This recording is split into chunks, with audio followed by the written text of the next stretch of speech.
Hello friends, তোমরা কেমন আছো? আশা করি সবাই ভালো আছো। আর দিদি ভালো নেই, দেখো দিদির অবস্থা। দিদি সকাল থেকে খুব শরীর খারাপ। তো আজকে যেটা বলতে চেয়েছিলাম তোমাদের সাথে, 26শে মে রবিবার, তোমরা জানো যে বঙ্গোপসাগরে একটা নিম্নচাপ ঘূর্ণাবর্ত তৈরি হয়েছে, যার প্রভাবে আমাদের বাংলায় আসছে ঘূর্ণিঝড়, যার নামকরণ দেওয়া হয়েছে রেমা। তো বন্ধুরা, আমি তো জানি না তোমরা কোন কোন জেলার থেকে দেখছো। তো আমার বন্ধুদেরকে এটাই বলা, তোমরা যে জেলার থেকে দেখে থাকো না কেন, তোমরা নিজেরা সাবধানতা থাকবে, সাবধানতা বজায় রাখবে। ঝড়ের সময় কেউ বাইরে বেরোবে না, পরিবার সবাইকে নিয়ে ঘরের মধ্যে থাকবে। বা যখন বৃষ্টি হচ্ছে, আকাশে বিদ্যুৎ চমকাচ্ছে, তখনও তোমরা গাছতলায় বা বাইরে বেরোবে না। তো আমাদের এদিকে দেখো হালকা হালকা একটা হাওয়া সকাল থেকে শুরু হচ্ছে, দেখো আকাশে মেঘলা ওয়েদার, আর ওয়েদারের সাথে সাথে একটা আচমকা করে একটা দমকা হাওয়া দিচ্ছে। তো দেখো সকাল থেকে অবস্থা। কে বারবার রিকোয়েস্ট করছি যে ঝড়ের সময় অন্তত সত্যি তোমরা বাইরে বেরোবে না। আমি যেটুকু খবর পেয়েছি, ঝড়টা শুরু হবে রাত 8টার থেকে মধ্যরাত পর্যন্ত, 1টা-1:30টার মধ্যে, এর মধ্যে শুরু হবে। তো তোমরা সবসময় দেখবে যে ঝড়ের সময় পরিবারকে নিয়ে সেফটি জায়গায় থাকা। তো আমি নিজে একটা মধ্যবিত্ত পরিবারের বউ, আমার নিজেরই বাড়িঘরের অবস্থা অতটা ভালো না। ঝড় হলে হয়তো আমার বাচ্চা নিয়ে, পরিবারকে নিয়ে আমার আরেক জায়গায় থাকতে হবে।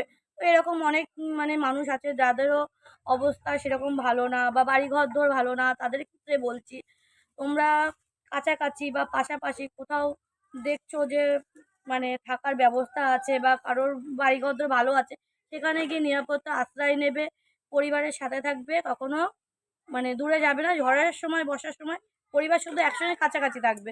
তো দেখো আমাদের বোন চলে এসছে, বোন কি বলে শুনে নাও।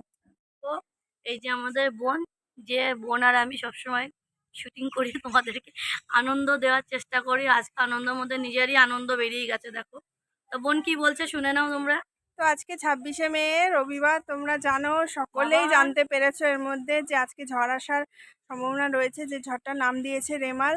তো জানি না এখানে হবে কিনা আর কোথায় কোথায় হবে সেটা এখনো ঝড়ের গতিপথ অনুযায়ী যে ঝড়টা কোন দিকে যাবে। তো আশা করি এদিকে যাতে নাই হয়, ভগবানকে ডাকছি আমরা যে বৃষ্টি আমাদের হোক। বাংলাতেই যেন না হয়, বাংলার হ্যাঁ, মানুষজন সুরক্ষিত থাকুক, ভালো থাকুক। সবাই ভালো থাকুক। আর তাও হচ্ছে একটা সতর্কতা জারি করা হয়েছে। তো সবাই সাবধানে থাকবেন, ভালো থাকবেন, নিরাপদ জায়গায় থাকবেন, কোনো বাইরে বেরোবেন না রাত্রেবেলা, সবাই একজোট হয়ে থাকবেন এবং সুরক্ষিত থাকবেন। তো আপনাদেরকে এটা বলার আমাদের কর্তব্য ছিল। আমাদের মনে হলো যে আপনারা আমাদের আমাদের ফ্রেন্ডদেরকে পরিবারের আমরা একটু মধ্যেই জানিয়ে দেওয়া, পড়ে। তারা তো জানে, তারা নিজেদের পরিবারকে তো সাবধানে রাখবে, তবুও মনে সবাই চেয়েছি বলি বন্ধুরা সাবধানে থাকুক। কারণ আমার বন্ধুরা আমার ইউটিউব পরিবারই যদি খারাপ থাকে বা তারা জানতে পারছে না, তখন নিজেরই খারাপ লাগবে। আমি চাই আমার সাথে সাথে আমার পরিবাররাও খুব ভালো থাকুক, সুস্থ থাকুক।